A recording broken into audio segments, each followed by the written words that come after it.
கர்த்தர் நம்மளை புகழ வேண்டும்.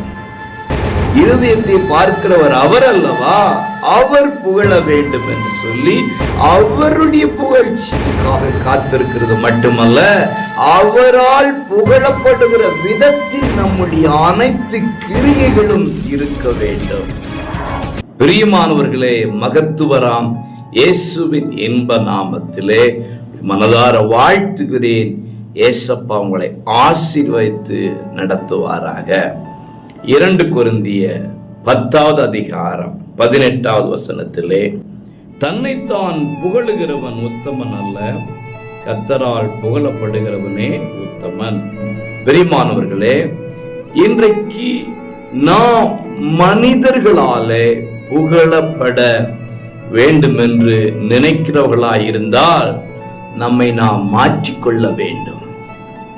கர்த்தரால் புகழப்படுகிற ஒரு வாழ்க்கை தான் உத்தமமானது.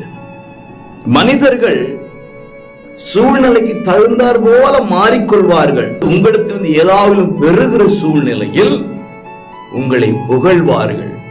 ஆனால் புகழுகிற வாய் கொஞ்ச நாட்கள் கழிந்து உங்களை இகழ ஆரம்பிக்கும்.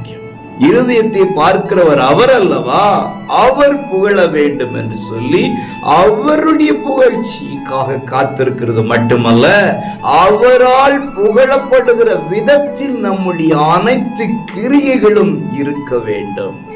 இன்றைக்கு மனிதன் அல்ல, கர்த்தரிடத்தில் இந்த புகழப்படுகிற ஒரு கிரியை செய்கிற நபர்களாக வாழ்வதற்கு தீர்மானிப்போம். கர்த்தரால் பாராட்டு பெறுவோம், புகழப்படுவோம்.